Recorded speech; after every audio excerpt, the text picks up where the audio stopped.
पहले हिंदी में कर लेते।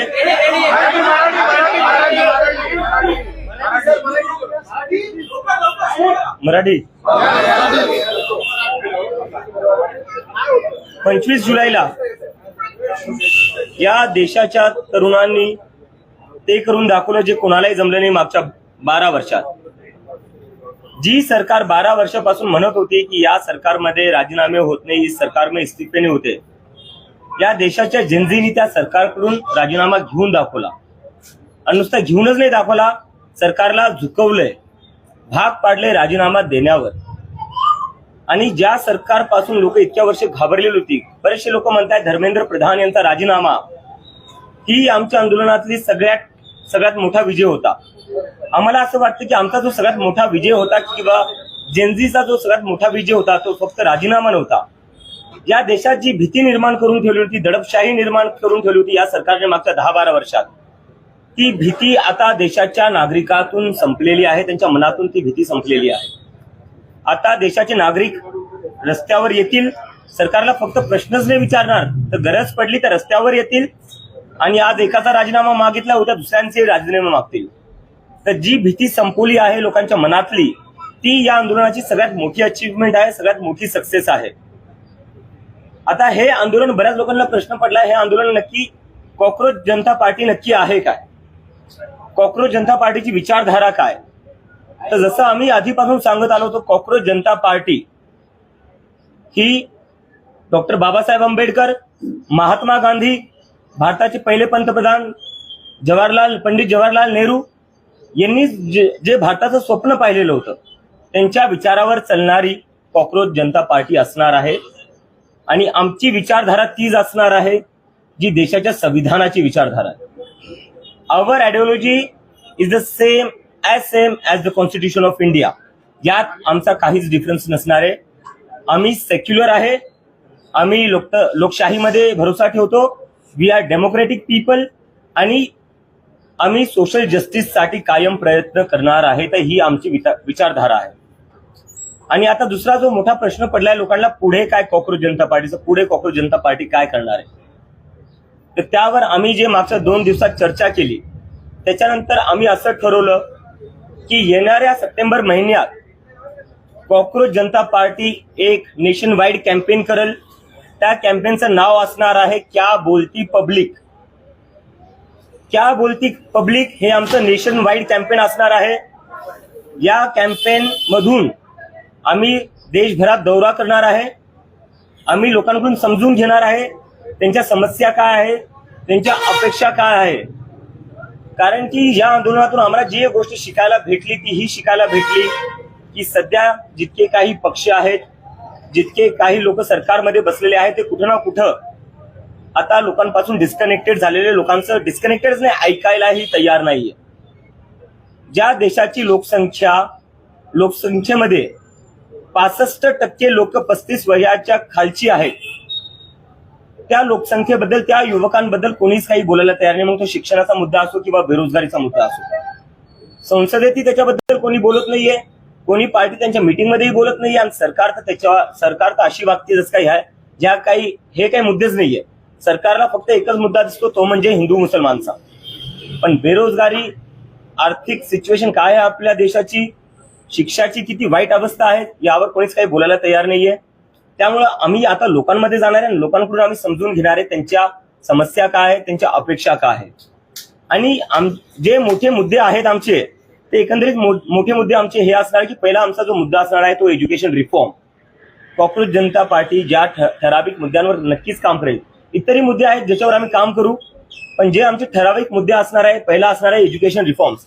आज आपल्या देशात शिक्षण अनअफोर्डेबल झालेलं आहे। पहिली दुसरी ज्या मुलांचं ऍडमिशन घ्यावं लागतं त्या मुलांना वर्षाची फीस जी आहे ती 1-1.5 लाख आहे. डोनेशन प्रायव्हेट स्कूलमध्ये द्यावं लागतं ते वेगळं. ज्या परिवाराची तितकी इन्कम नाही, तितकी सेव्हिंग नाही, ते 1-1.5 लाख कुठून देतील? आणि हे झालं स्कूलिंगचं. कॉलेजमध्ये जरी पाहायला गेलं कॉलेजच्या फीस किती वाढलेल्या आहे. कोचिंगचा एक वेगळं चालू आहे, कोचिंगमध्ये पैसा जातो, कॉलेजच्या डिग्रीमध्ये पैसा जातो. तर आजच्या काळात आपल्या देशात शिक्षण घेणं म्हणजे डोक्यावर कर्ज ठेवणं आहे. आम्हाला त्यापासून मुलांना असो किंवा त्यांच्या आई वडिलांना असो मुक्त करायचं आहे. एक असा आपल्या देशाची शिक्षण व्यवस्था अशी झाली पाहिजे जिथं जर कोणाला आपल्या मुलाला डॉक्टर बनवायचे, इंजिनियर बनवायचे, सायंटिस्ट बनवायचे तर आई वडिलांना ते बर्डन नाही वाटलं पाहिजे की आम्ही कुठून करणार आमच्या मुलासाठी. Education is a fundamental right असं डॉक्टर बाबासाहेबांनी संविधानात म्हणलेलं आहे. पण कुठं ना कुठं मागच्या काही दशकात आपल्या देशात education is a fundamental business to gain profits अशी शिक्षण व्यवस्था झालेली आहे. ते आपल्याला बदलायचं आहे. दुसरा जो मुद्दा आहे तो म्हणजे जंतर मंतरच्या आंदोलनात आपण पाहिलं, नीट हा सगळ्यात मोठा मुद्दा होता, कोर इश्यू होता. पण जितके लोक आली तो राग फक्त नीटवर नव्हता किंवा एज्युकेशन सिस्टमवर नव्हता. या देशात संस्थानाची जी हाल झालेली आहे या सरकारच्या अंतर्गत त्याच्याबद्दलचा तो राग होता. मग तो राग पक्षांविरोधात का असत नाही. सकाळी लोक म्हणतात की आम्ही निवडून कोणाला देतो, संध्याकाळी तो दुसऱ्या कोणत्या पक्षात असतो.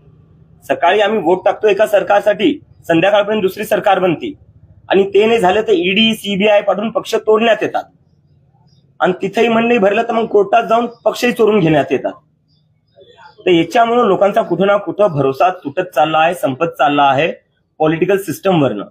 आणि दुसरं जे आहे ज्युडिशरी, देशात ज्युडिशरी बद्दलही लोकांच्या मनात खूप मोठे मोठे प्रश्नचिन्ह निर्माण झालेले आहेत. ज्या प्रकारे निर्णय येतात, रुलिंग पार्टीच्या फेवरमध्ये जास्त निर्णय येतात. जेव्हा एक सामान्य माणूस न्यायालयात जातो, कोर्टात जातो, त्याला सुनवाई लवकर भेटत नाही. त्याला सांगण्यात येतं की नंतर या, तारीख पे तारीख जे आपण म्हणत असतो मजाकमध्ये, पण ती खरी व्यवस्था आहे. पण तिथंच एखादा मोठा बिझनेसमॅन असतो, तो कोर्टात जातो, त्याला लगेच हिअरिंग भेटती, अर्जंट हिअरिंग होती, त्याच्यावर लगेच सुनवाई होती आणि त्याच्यावर लगेच ऑर्डर पण येऊन जातो. पक्ष तोडायचे असतील त्याच्यावर कोर्ट लगेच निर्णय देतो. आमदारांना इकडून तिकडे करायचं असेल त्याच्यावरही कोर्ट लगेच निर्णय देतो. पण जेव्हा सामान्य नागरिकांना न्याय पाहिजे तेव्हा कोर्टाकडे वेळ नसतो. तर त्याच्यामुळेही कोर्टाच्या इंटेग्रिटीवर, न्यूट्रॅलिटीवर खूप मोठा प्रश्नचिन्ह निर्माण झालेला आहे. आणि दुसरं आहे, आता तुम्ही सगळे मीडियाचे साथी खूप सगळे आलेले आहेत, तुम्ही आलेले, तुमचा आम्ही खूप आदर करतो, तुम्ही ग्राउंडवरचे रिपोर्टर आहेत.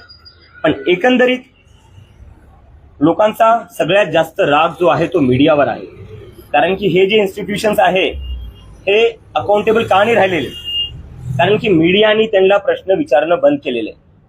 मीडिया आता लोकांचा आवाज राहिलेली नाहीये. मीडिया फक्त सत्ता पक्ष जी कोणी पार्टी बसेल तिचा आवाज बनवून राहते, त्यांचं गुणगान करण्यात मीडिया राहिलेली.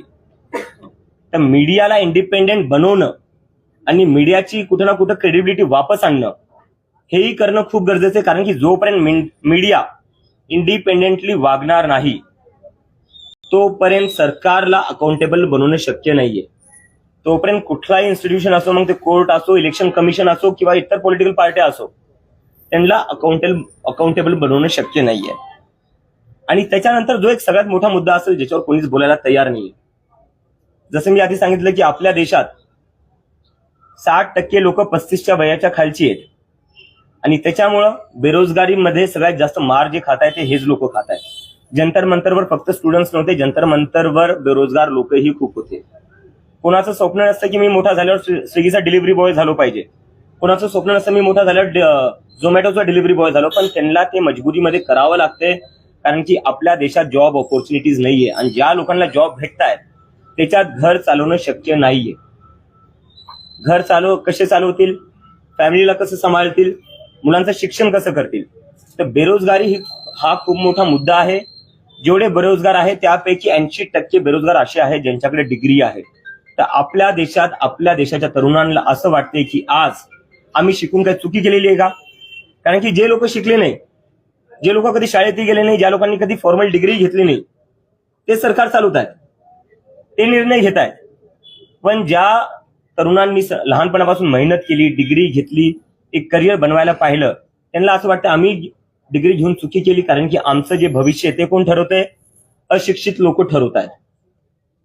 आणि त्यामुळं बेरोजगारी हा मुद्दा आता आम्हाला केंद्राचा मुद्दा बनवायचा आहे. देशात कुठलेही पॉलिटिकल डिस्कशन असू दे, इलेक्शनचं डिस्कशन असू दे, बेरोजगारीला तुम्ही आता अजून जास्त इग्नोर करू शकत नाही. बेरोजगारी, युवकांशी शिक्षणाचा मुद्दा आणि बेरोजगारी मुद्दा हा पॉलिटिकल डिस्कोर्स आता असलाच पाहिजे. तुम्ही अजून इग्नोर नाही करू शकत याला. आणि आता जर तुम्ही इग्नोर केलं तर जेनझीनी दाखवून दिलेले ते रस्त्यावर येतील. त्यानंतर जो आमचा अजून एक अजेंडा असणार आहे कॉक्रोच जनता पार्टीला पुढे घेऊन जाण्यासाठी, जे आम्ही म्हणलेले, तुम्हाला जर कोणी म्हणत असेल की कुठली एक ऑर्गनायझेशन किंवा कुठला एक व्यक्ती सगळ्या प्रॉब्लेम सॉल्व्ह करेल, तर तो तुमच्याशी खोटं बोलतोय.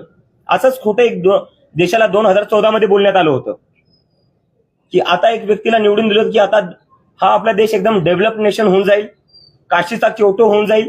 पण काशीचं काय झालं? काशीची काशी झालेली आहे. तर ते आपण पाहिलेलं आहे आता. त्यामुळे आम्ही ती चुकी करणार नाही. आम्हाला माहिती आहे कुठली एक संस्था किंवा कुठली एक ऑर्गनायझेशन, कुठलाही एक व्यक्ती सगळ्या प्रॉब्लेम सॉल्व्ह करू नाही शकत.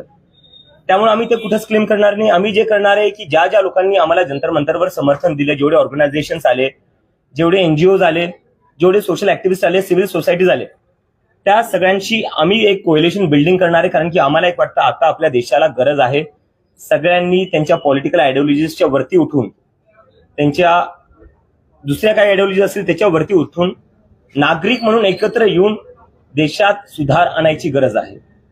ते हे आमचा एक मोठा अजेंडा आहे येणाऱ्या काळासाठी.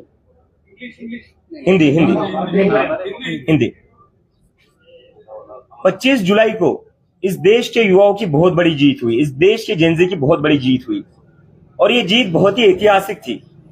ये जीत ऐतिहासिक इसलिए थी क्योंकि जो सरकार कहती थी 12 साल से इस सरकार में इस्तीफे नहीं होते, इस देश के युवाओं ने, इस देश के जेनजी ने उस सरकार से इस्तीफा लिया. और सिर्फ इस्तीफा ही नहीं लिया, इस सरकार को झुकने पर मजबूर किया है. तो उसके वजह से इस देश की, कई सारे लोग कहते हैं कि धर्मेंद्र प्रधान का इस्तीफा इस आंदोलन की सबसे बड़ी अचीवमेंट थी, इस आंदोलन का सबसे बड़ा सक्सेस था. वो तो एक सक्सेस था, लेकिन हम मानते हैं कि इस मूवमेंट की जो सबसे बड़ी सक्सेस थी, जो सबसे बड़ी अचीवमेंट थी, वो धर्मेंद्र प्रधान का इस्तीफा नहीं था. वो सबसे बड़ी अचीवमेंट थी कि लोगों के अंदर का जो डर था वो खत्म हो चुका है. जिन लोगों को, जिस देश को इस सरकार ने पिछले 10-12 साल में डरा कर रखा था, धमका कर रखा था कि खबरदार अगर किसी ने भी सवाल किया सरकार से तो उनके ऊपर केसेस करे जाएंगे, जेल में डाला जाएगा. उसके बाद भी देश के युवा सड़कों पर उतरे और इस तरह उतरे कि सरकार को झुकना पड़ा. तो हम मानते हैं इस आंदोलन की सबसे बड़ी अचीवमेंट जो है वो है लोगों के मन के अंदर का डर खत्म होना. इस युवा ने इस देश को उसकी आवाज वापस दी है, लोकतंत्र वापस दिया है, देश को हिम्मत दी है फिर से सरकार से सवाल करने की, जवाबदेही मांगने की. तो ये सबसे बड़ी अचीवमेंट है हमारी. और कई सारे लोगों के मन में अभी प्रश्न है कि कॉकरोच जनता पार्टी की आइडियोलॉजी क्या है, कॉकरोच जनता पार्टी की विचारधारा क्या है. तो मैं उस पर यह कहना चाहता हूं कि कॉकरोच जनता पार्टी की वही विचारधारा, वही आइडियोलॉजी है जो इस देश के संविधान की विचारधारा है.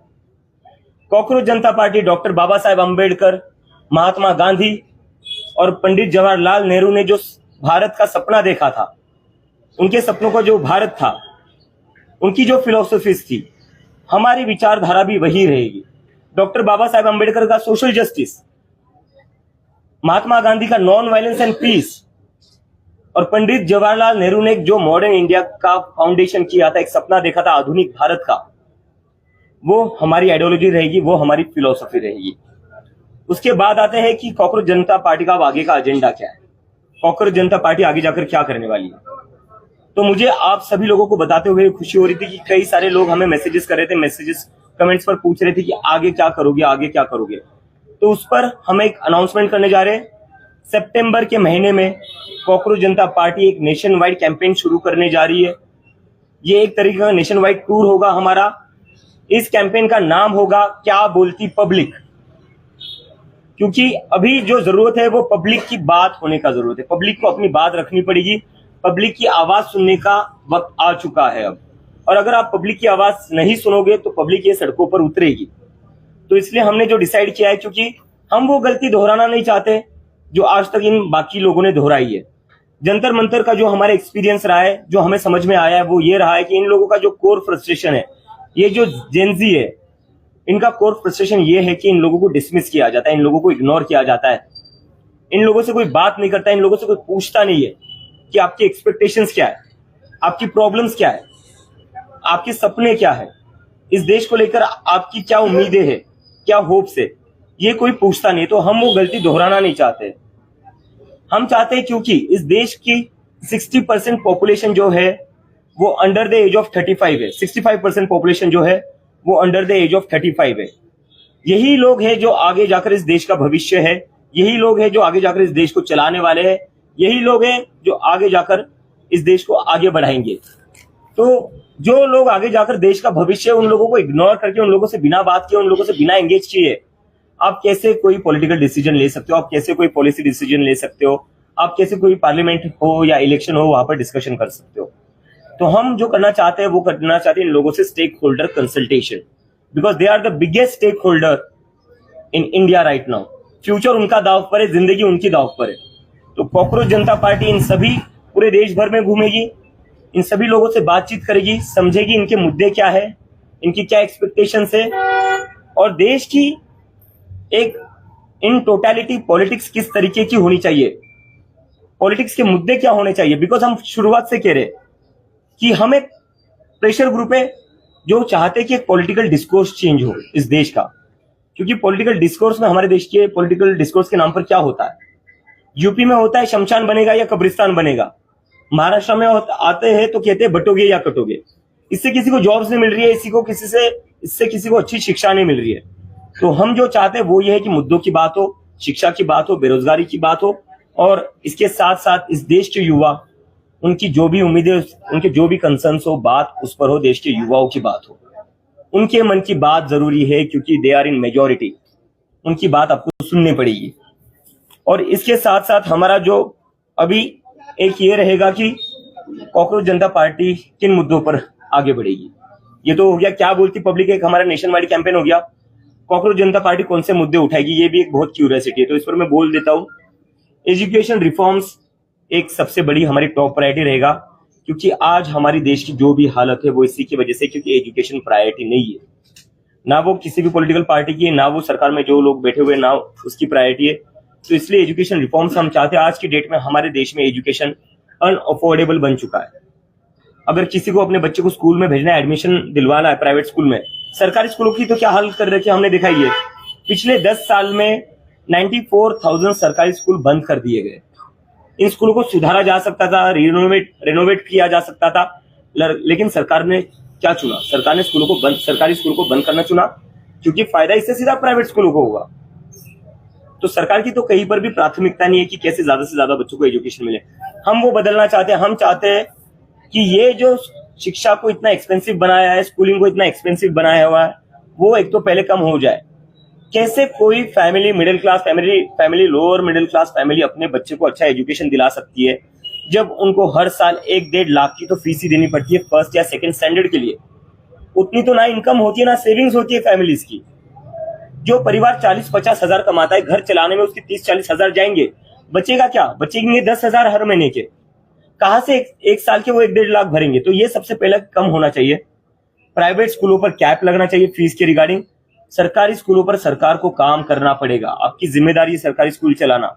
जिस तरह से अपने डीमोनेटाइजेशन के बाद हर जिले में अपने मुख्यालय खोल दिए थे, अपने हेडक्वार्टर्स खोल दिए थे, आपने क्यों वैसे स्कूल्स नहीं खोले? उल्टा आप स्कूल बंद करते गए हो। तो ये नहीं चलेगा। एजुकेशन रिफॉर्म जरूरी है। और ये बस प्राइमरी स्कूल की बात नहीं है, जो कॉलेजेस में भी डोनेशन आते हैं, मैनेजमेंट कोटा चलता है, डोनेशन के नाम पर जो सीटें भरी जाती है। एक तो सीटें कम है हमारे देश में, कॉलेजेस में सीटें कम है, जिसकी वजह से कई लोगों का हक मारा जाता है। मैनेजमेंट कोटा के ऊपर कोई बात नहीं करता है। 25-25, 30-30 लाख देकर वहां पर सीटें भरी जाती है, उसके ऊपर कोई बात नहीं करता है। तो एजुकेशन रिफॉर्म्स को हम पुश करेंगे, जहां पर हम चाहते हैं एजुकेशन अफोर्डेबल बने।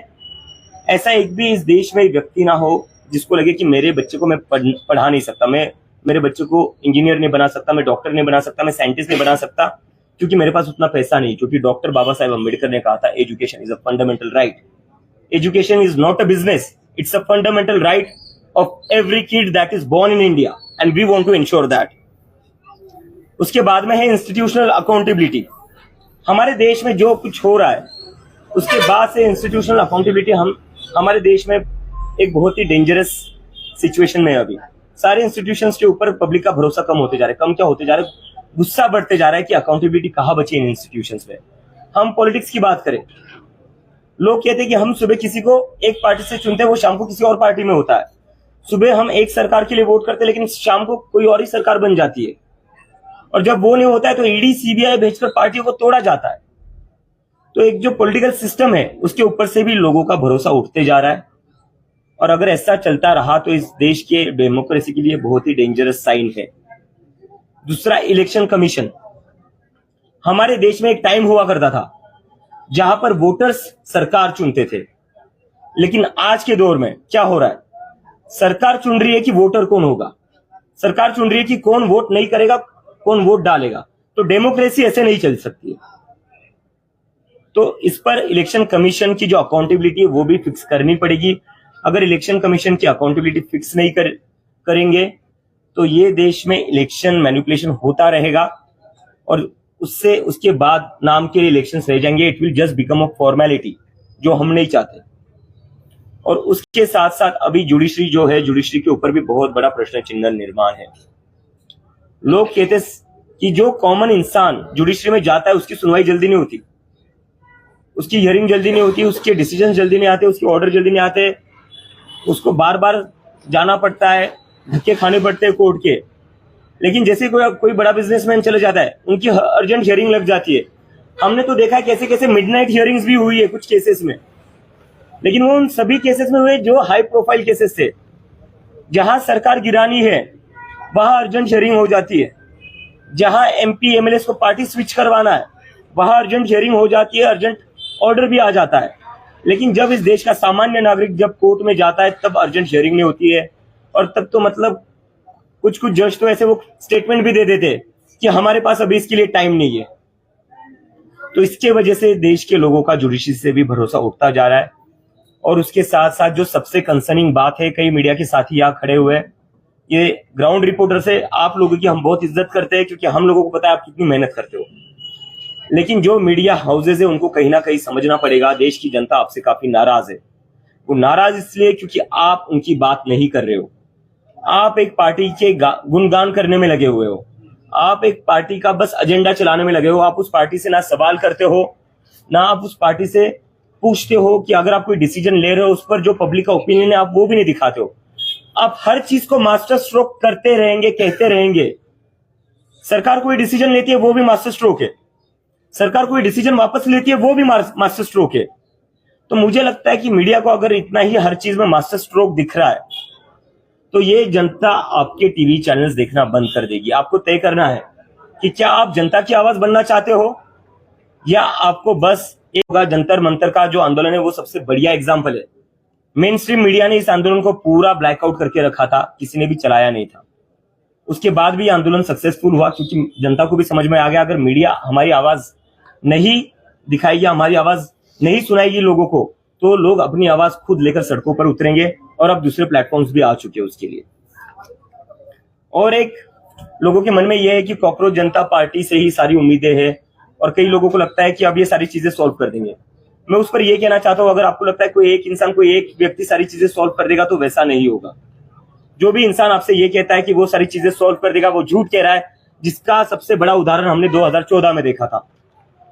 कोई एक इंसान, कोई एक व्यक्ति, कोई एक ऑर्गेनाइजेशन कभी भी इतने बड़े देश का जो इतना डाइवर्स है उसका सोल्यूशन नहीं दे सकता है। इसके लिए हम जितने भी लोग हमारी मूवमेंट से जुड़े थे या आगे जुड़ना चाहते हैं, जितने भी एनजीओ हो, जितने भी सोशल एक्टिविस्ट हो, सिविल सोसाइटीज हो, जितने भी ऑर्गेनाइजेशंस हो जो काम करते हैं अलग अलग चीजों पर, चाहे एजुकेशन हो, चाहे हेल्थ हो, चाहे और कोई इश्यूज हो, उन सभी से हम बातचीत करेंगे, उन सभी का हम एक ब्रॉडर कोएलिशन बनाएंगे। क्योंकि अभी जो देश को जरूरत है वो जरूरत है सभी लोगों को अपने पॉलिटिकल आइडियोलॉजीज से ऊपर उठकर एक साथ आने की और देश के लिए एक ऐसा ग्रुप बनाने की जो इस सरकार पर प्रेशर डाल सके, बाकी पॉलिटिकल पार्टियों पर प्रेशर डाल सके कि अब तो तुम्हें जनता की बात सुननी पड़ेगी, क्योंकि अब तो तुम्हें जो जनता कहेगी वही करना पड़ेगा, क्योंकि this is what democracy is, of the people, by the people, for the people. वो हमें वापस लाना। Thank you. इसके बाद आशुतोष, अभी सौरभ, नहीं प्रश्न अंदर क्यों, प्रश्न अंदर क्यों, 2-3 चीजें बची है उसके बाद आपके पास। हाँ, इंपॉर्टेंट अनाउंसमेंट है, ऑर्गेनाइजेशन एक्सपांड कर रहे हैं हम, वो सारी चीजें। दोस्तों, जब हम लोगों ने जंतर मंतर में एक ऐतिहासिक प्रोटेस्ट किया था एंड देश भर भी जब हम लोग गए थे, हम लोग का एक संकल्प था कि इस मूवमेंट में हम लोग ज्यादा से ज्यादा लोगों को आवाज देना चाहते हैं, मंच पे लाना चाहते हैं, उनके जो दुख दर्द पीड़ा है, आक्रोश है युवाओं के अंदर, वो हमारे मंच के थ्रू लोगों तक पहुंचे, ये बात सरकार तक बात पहुंचे। हमने शुरू में ही बोला था ये एक लीडरलेस मूवमेंट है। हर इंसान जो जंतर मंतर आया, हर इंसान जो इस प्रोटेस्ट के साथ जुड़ा, भले ही वो ग्राउंड पे हो या ऑनलाइन हो, वो अपने राइट में एक लीडर है। तो इसी स्पिरिट में हम लोग यहाँ से डिक्लेयर करना चाहते हैं कि हम लोग एक मेंबरशिप ड्राइव चलाना चाह रहे हैं। ज्यादा से ज्यादा लोग जुड़े। हमारा जो ऑनलाइन वेबसाइट है cockroachjntaparty.org/join, इस पे आप रजिस्टर करिए। Students, young professionals, workers and सारे सिटीजन्स हमारे साथ जुड़िए, कॉकरोच जनता पार्टी से जुड़िए एंड अपनी आवाज को बुलंद करिए। हम सबकी आवाज तब बुलंद होगी जब हम सारे लोग यूनाइटेड होंगे। हम चाहते हैं कि हर एक नागरिक, हर एक युवा जो हमारे ये जो इश्यूज हम लोगों ने बोले उसको अगर केयर करता है, अगर उसके बारे में परवाह करता है, तो उसको एक डायरेक्ट स्टेक मिले एंड हम वो स्टेक देना चाहते हैं ये मेंबरशिप ड्राइव के थ्रू। तो सभी से अपील है कि आप QR कोड स्कैन करें या तो हमारे वेबसाइट पे जाए एंड वहां पे आप रजिस्टर करिए। साथ साथ हमें कुछ रिपोर्ट्स भी आए दोस्तों कि कहीं जगह कुछ लोग कुछ फंडिंग का ड्राइव चला रहे हैं। हम यहां से क्लियर कर देना चाहते कि कॉकरोच जनता पार्टी अभी कोई भी फंड्स एक्सेप्ट नहीं कर रही है, कोई भी किस्म का क्राउड फंडिंग कैंपेन नहीं चला रही है। तो लोग जो दूसरे संस्थानों से जुड़ रहे या ऐसे कैंपेन से जुड़ रहे, वो सावधान रहे, पूरा उनका बैकग्राउंड चेक करिए एंड वेरीफाई करिए कि ये क्या है एग्जैक्टली, क्योंकि हम लोग ऐसा कुछ ऑफिशियली नहीं चला रहे कहीं भी। तीसरा चीज जो हमें एड्रेस करना है दोस्तों, वो हमें इतने बहुत सारे क्वेश्चंस आए प्रोटेस्ट के दौरान भी एंड प्रोटेस्ट के बाद भी, इंस्टाग्राम के थ्रू, ट्विटर के थ्रू, सोशल मीडिया, हम लोग जो लोगों से मिल रहे हैं वो सब हमें पूछ रहे हैं कि कॉकरोच जनता पार्टी क्या है और क्यों। क्योंकि हमने डिक्लेयर किया कि पब्लिक प्रेशर ग्रुप बनना है, तो पब्लिक प्रेशर ग्रुप क्यों बन के रहना है। तो हम ये बता देना चाहते हैं दोस्तों कि हम जानते हैं कि लोग चाहते हैं, युवा चाहती है कि कॉकरोच जनता पार्टी एक पॉलिटिकल पार्टी बने, लेकिन इस टाइम पे जिस किस्म के हालात है इस देश में, इस हालात में एक और पॉलिटिकल पार्टी बनना कोई यूजफुल नहीं होगा, ऐसा हमें लगता है।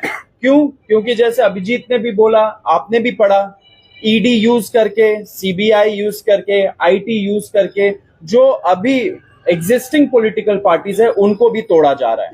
आपका जो वोट है उसका कोई महत्व नहीं बच रहा है, क्योंकि वो डिसाइड कर रहे हैं कि वोट कौन देगा एंड सरकार किसकी बनेगी, एमपीज किस पार्टी में जाएंगे। तो instead of focusing our energy into making a political party, हमारे एनर्जी वहां पे यूज करने से बेटर होगा कि हम लोग ग्राउंड पे जाए, लोगों से जुड़े, लोगों का दुख दर्द पीड़ा आक्रोश ये समझे एंड उनके लिए काम करे, वहां से रिफॉर्म्स निकले, ग्रास रूट लेवल पे एक अकाउंटेबिलिटी का कल्चर बने एंड वहां पे अवेकनिंग हो। तो हमारा एनर्जी वहां बेटर होगा इस टाइम पे। तो हम लोग ये डिक्लेयर करना चाहते हैं, क्लैरिफाई करना चाहते हैं कि इस टाइम पे हम लोग कोई पॉलिटिकल पार्टी नहीं बनाना चाहते, इसको एक पब्लिक प्रेशर ग्रुप के तरह चलाना चाहते, युवाओं के पास जाना चाहते हैं एंड इसलिए हम लोग ये कैंपेन भी कर रहे हैं। तो जितने भी अभी बातें हुई उसके लिए आप समझ सकते हैं कि हमें एक बेसिक संगठन की, बेसिक ऑर्गेनाइजेशन की दरकार है। तो हमें बताते हुए बहुत खुशी हो रही है कि सीजेपी की नेशनल वर्किंग कमेटी ने, एनडब्ल्यूसी ने जो पहली लेयर ऑफ नेशनल लीडरशिप है उसको रेटिफाई किया है। मैं चाहूंगा कि आप सभी के नाम नोट करें, लेकिन उनकी उम्र जरूर नोट करिएगा, क्योंकि एक बहुत ही यंग टीम आगे चल के सीजेपी को लीड करेगी। तो founder national convener Abhijit Dipke 30 years old, मैं आशुतोष रांका और सौरभ दास, मैं 30 वर्षीय और सौरभ 27 वर्षीय, हम लोग को कन्वीनर्स रहेंगे। उसके अलावा अजिंक्य शिंदे ओवरऑल संगठन इंचार्ज, एग्जीक्यूटिव हेड होंगे हमारे संगठन के, 35 वर्षीय हैं। दीपक बालियान जी सेकंड इन कमांड, संगठन को इंचार्ज रहेंगे। ये लोग मिलकर पूरे देश भर में किस तरह से हमारे संगठन को बढ़ाया जाए, किस तरह से हमारी कार्डर बिल्डिंग की जाए, वो आने वाले समय में करेंगे। इसके अलावा आफरीन नवाज जी 34 वर्षीय नेशनल सेक्रेटरी, वो आज कुछ पर्सनल कारणों से यहाँ पर मौजूद नहीं है। वो पूरा हमारा सेक्रेटेरिएट मैनेज करेगी, जितने भी हमारे ऑपरेशंस है, लॉजिस्टिक्स है, वो हैंडल करेंगी। मीडिया लीड, मीडिया के बंधु स्पेशली ध्यान दें, Vijay Reddy Malangi 30 years old, overall media coordinator रहेंगे। जो भी फ्यूचर प्रेस ब्रीफिंग्स होंगी, मीडिया इंटरव्यूज होंगे, आप सभी लोग विजय के टच में रहें। रत्ना को आप सभी लोग जानते हैं, Ratna Singh again 31 years old. हमारा पूरा लीगल सेल रत्ना की टीम लीड करेगी। पूरे देश भर में हम लोग मिलकर लॉयर्स का एक कलेक्टिव बनाएंगे, जो आगे जाकर जितने भी हमारे इवेंट्स हैं, प्रोटेस्ट हैं, उनको लीगल प्रोटेक्शन प्रोवाइड करेंगे। रत्ना की पूरी टीम ऑलरेडी जो भी अभी सरकार से लीगल केसेस को लेकर अंडरस्टैंडिंग थी, उस पर लगातार काम कर रही हैं। इसके अलावा रिसर्च एंड पॉलिसी लीड 29 वर्षीय वैष्णवी गौड़, वैष्णवी आज मौजूद थी लेकिन कुछ इमरजेंसी के कारण उन्हें जल्दी निकलना पड़ा। वो हमारी पूरी रिसर्च और पॉलिसी टीम को लीड करेगी। डिमांड चार्टर से लेके आगे जाकर जो भी हमारे पॉलिसी डॉक्यूमेंट्स होंगे, हमारे विजन डॉक्यूमेंट्स होंगे, वो वैष्णवी और उनकी पूरी टीम हैंडल करेगी। रोहन देश पांडे 31 वर्षीय टेक्नोलॉजी लीड रहेंगे। एक डिजिटल टीम है, एक डिजिटल प्लेटफॉर्म है, तो हमारी वेबसाइट से लेके जितने भी हमारा डिजिटल सेटअप है वो रोहन और उनकी टीम हैंडल करेंगे। फाइनेंस लीड योगेश इंगले 33 वर्षीय, जितना भी हमारे फाइनेंशियल ऑपरेशंस होंगे, आगे जाके जल्द ही हम लोग हमारा जो भी फंड रेजिंग कैंपेन है, क्राउड फंडिंग कैंपेन है, उसके बारे में भी आप लोग के साथ डिटेल शेयर करेंगे, वो योगेश इंगले देखेंगे। इसके अलावा हमने संगठनात्मक गतिविधियों के लिए पूरे देश को 5 जोन्स में डिवाइड किया है। इन सभी जोन्स में जो रेस्पेक्टिव स्टेट्स हैं, चाहे वो नॉर्थ के हों, सेंटर के हों, वो आएंगे। और हर जोन के लिए अभी हम लोग एक जोन इंचार्ज डिक्लेयर कर रहे हैं, जो अपने अपने जोन में संगठनात्मक गतिविधियों को आगे बढ़ाएंगे। अभी के लिए नॉर्थ जोन का एडिशनल चार्ज दीपक बालियान जी के पास रहेगा। साउथ जोन का चार्ज विजय रेड्डी मालंगी के पास रहेगा। ईस्ट और नॉर्थ ईस्ट जोन 35 वर्षीय अंकित भारद्वाज जी देखेंगे और वेस्ट जोन 33 वर्षीय योगेश इंगले देखेंगे। तो हम सभी लोगों को बहुत बधाई देते हैं और हम उम्मीद करते हैं कि जो उम्मीद सीजेपी ने पिछले 2 महीने में देशवासियों को दी है, हम उस पर आगे भी खरा उतरेंगे। आगे चलकर हम देश भर में, देश के हर शहर में, देश के हर गांव में अपने संगठन को आगे बढ़ाएंगे। हम चाहते हैं कि देश का हर युवा कॉकरोच जनता पार्टी के इस आंदोलन के साथ जुड़े और मिलकर जो चीज हमने 2 महीने में कर दिखाई है, वही चीज आने वाले समय में भी हम लोग करते रहें। देश निर्माण की इस गतिविधि में हम आप सबसे अपील करते हैं, सभी लोग साथ हैं, मिलकर इस देश को बचाएंगे, मिलकर इस देश को आगे बढ़ाएंगे। Thank you so much. कुछ सवाल अगर आप लोग के। 2 लोग सामने प्रोटेस्ट कर रहे हैं, कह रहे हैं कि उनको भी आपकी मूवमेंट से जुड़ना है। सवाल आपके ऊपर वो कर रहे हैं, क्या आप 2 लोगों को भी लेके सामने? बिल्कुल, आप भी आ सकते हैं सर, आपको भी जुड़ना है तो। नहीं, of course we will include everybody. किसी और को कोई इम्पोर्टेंट सवाल है?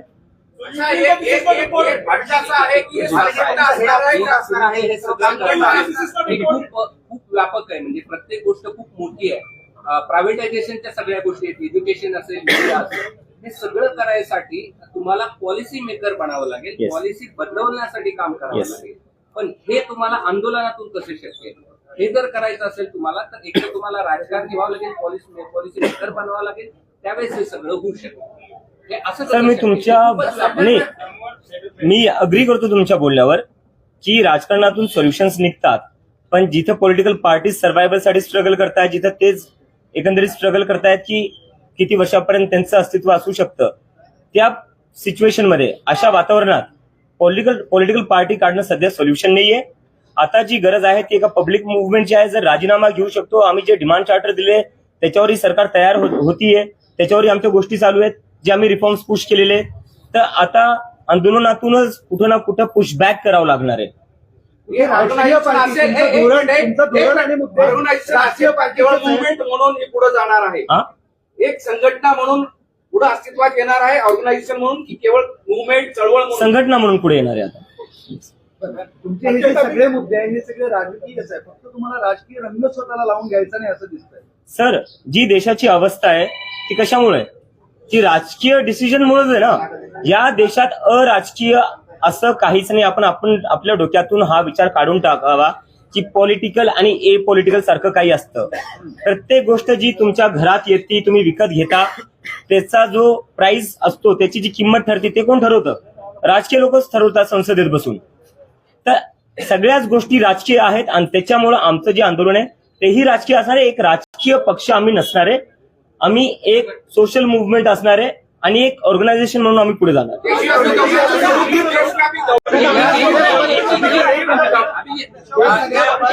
एक मिनिट, थोडं हिंदीवाल्यांशी बोलतो मी.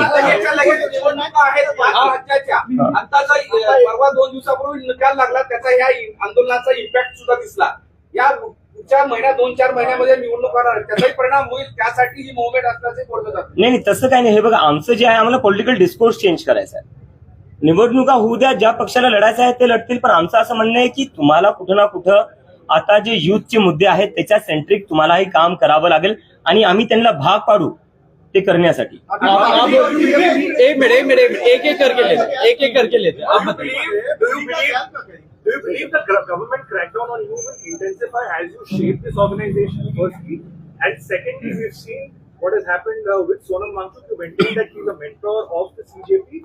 In what shape and form will we see Mr. Wangchuk proceed in this organization? First of all, I don't know what more intense crackdown there can be. We have already seen a lot. We have seen a lot on 20 July. We have seen a lot in last 1 month where even our water supply to the washrooms were cut by the police. People were sent at my house to threaten me. What intense crackdown there could be? If they want to send any investigative agencies, if they want to put us in jail, we are ready for that. They are free to do that. If they think that is their constitutional right, they are free to do that. We believe we have some other constitution, and we believe that we have some other constitutional right which were given to us by Dr. Baba Saheb Ambedkar, and using those constitutional rights, we are going to move forward. एक minute. निवडणुकांमध्ये टीव्हीचा घेणार लागला, 4-5 राज्यांच्या निवडणुका होणार. Sir, मी त्यात तुम्हाला एक गोष्ट सांगू शकतो, आम्ही कुठल्याही पक्षाचं समर्थन किंवा विरोध करणार नाही. जे मुद्दे असेल आम्ही त्या मुद्द्यांवर बोलू. अभिजीत, एक मिनट, आपने जैसे कहा कि आपकी संगठन, तो जो संगठन है वो जो रूलिंग में है और अपोजिशन में भी है, तो अपोजिशन में कुछ पार्टीज है जो कई स्टेट्स में उनकी सत्ता है, तो ये रूलिंग के लिए भी आप सारे जो मूवमेंट्स जो है तो वहां पर भी कुछ अगर कुछ ऐसी बड़ी चीजें होती है तो सर, रूलिंग पार्टी तो रूलिंग पार्टी होती, चाहे वो किसी की भी सत्ता हो.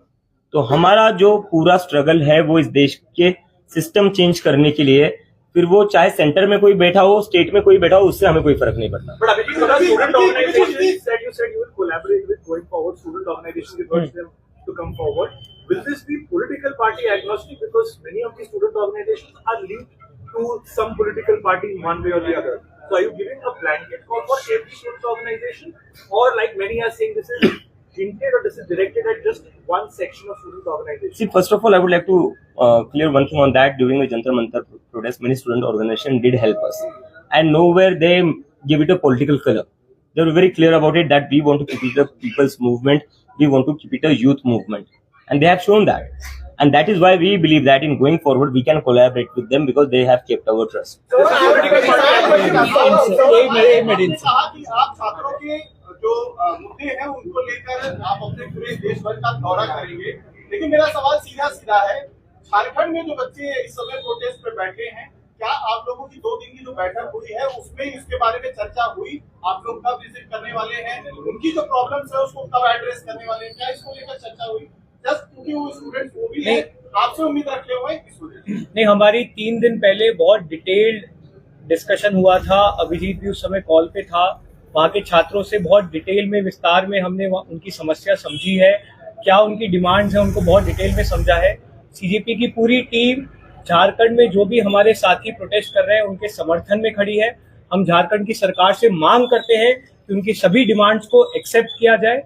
आज जब हम ये बात कर रहे हैं, सीजेपी की तरफ से एक डेलीगेशन रांची पहुंच रहा है. वो वही सभी प्रोटेस्टिंग छात्रों से मिलेंगे, उनकी बात समझेंगे, उनका साथ देंगे और उनको जिस भी प्रकार का सपोर्ट चाहिए होगा सीजेपी की तरफ से मुहैया कराया जाएगा.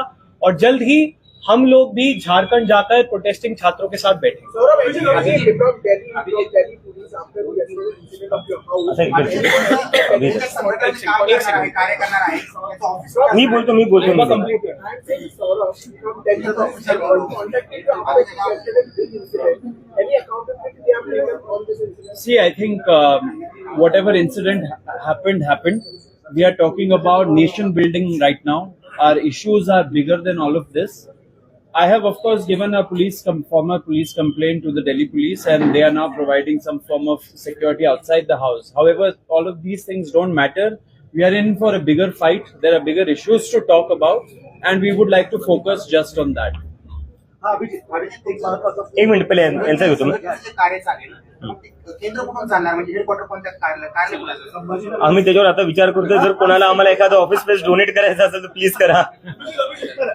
अभिजित, तुम्ही जी सगळी स्ट्रॅटेजी बनवली आहे, सोनम वांगचूक यांच्यासोबत ते बोलणं झालं, याबाबत काही चर्चा झाली, म्हणजे ते सुरुवातीपासून तुमच्यासोबत आम्ही टचमध्ये आहे, आम्ही टचमध्ये आहे आणि सोनम सर आमचे मेंटर असणार आहेत.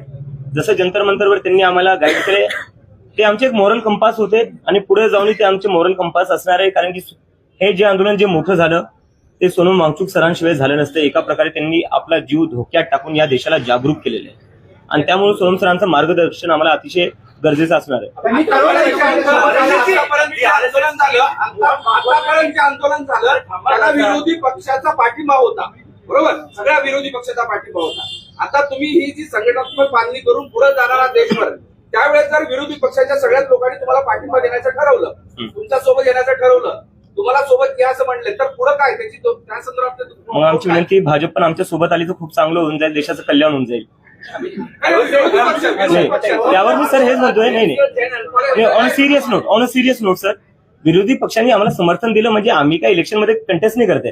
विरोधी पक्षांनी जे समर्थन दिलं ते मुद्द्यावर दिलं की शिक्षणाचा जो मुद्दा होता, नीटमध्ये ज्या मुलांच्या आत्महत्या झाल्या होत्या त्या मुलांना न्याय भेटला पाहिजे. आणि विरोधी पक्ष जे होते त्यांनी पण कुठेही याला पॉलिटिकल कलर नाही दिलं जंतर मंतरवर आल्यावर. आणि आम्ही जे त्यांना म्हणलं होतं की इथे येऊन तुम्ही आम्हाला मुद्द्यांवर समर्थन करा, तुमचे पार्टीचे झेंडे आणू नका, तुम्ही स्वतःचं प्रमोशन करू नका, आणि तो शब्द त्यांनी पाळला. तर मुद्द्यांवर ते समर्थन होतं, कॉक्रोच जनता पार्टीला समर्थन.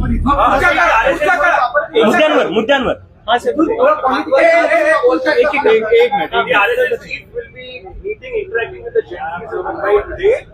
This is the same RSS that had labeled the Gen Z movement previously, calling them anti-national. Yes. Do you believe there's some sort of confusion within the Bharatiya Janata Party how they reach out to the Gen Z? I think it's little too late, don't you think? They should have had an interaction on 20th July when these kids were beaten up.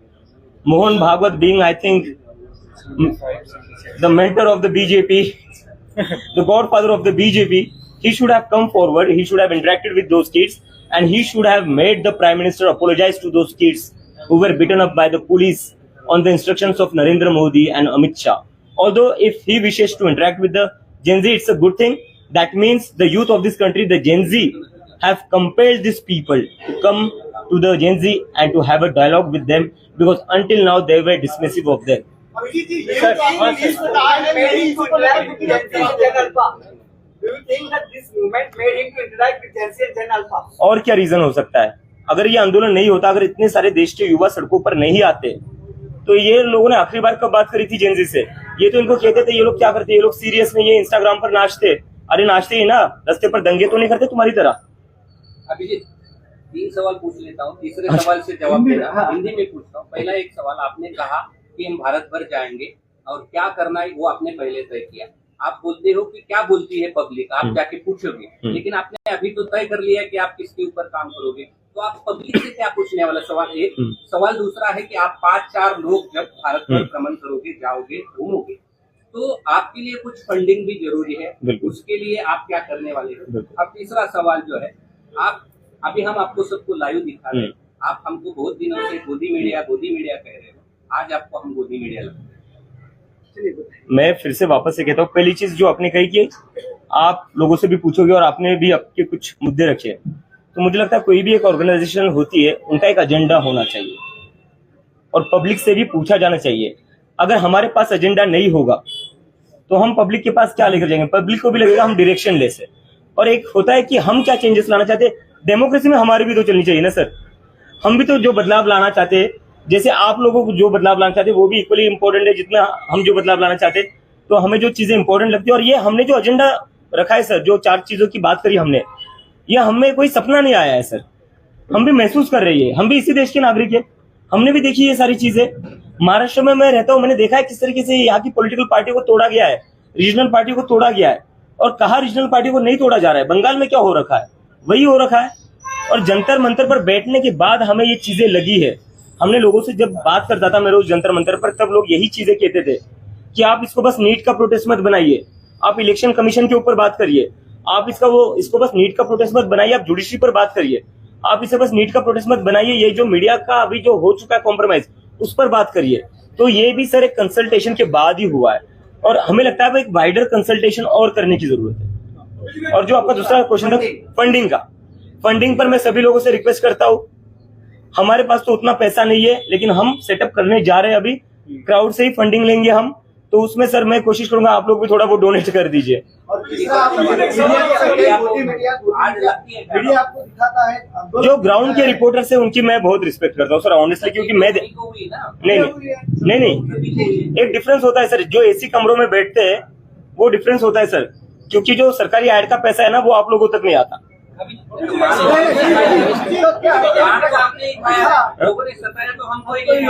नहीं, मैं उस पर बार बार आपने मुझे भी देखा होगा, मैं बार बार रिक्वेस्ट कर रहा था लोगों से कि जो ग्राउंड पर रिपोर्टर आ रहा है उससे परेशान ना किया जाए, क्योंकि जिस तरीके से हम 45 डिग्री के धूप में थे उसी तरह आप लोग भी कवर करने आ रहे थे वहां पर, आप लोगों ने कवर करा है। पर मेरा सवाल है, जो एसी में बैठे हुए स्टूडियो एंकर है, क्या उन्होंने चलाया जो आपने कवर किया? कहीं ना कहीं उन लोगों ने आपकी मेहनत भी पानी में फेर दी, आपकी मेहनत पर भी पानी डाला हुआ है।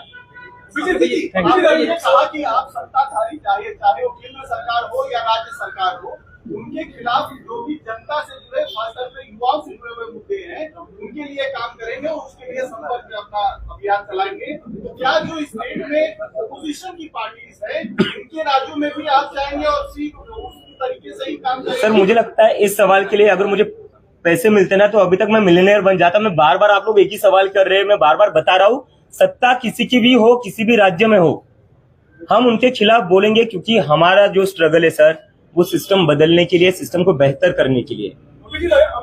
अगली बार मैं इस सवाल के पैसे लूंगा।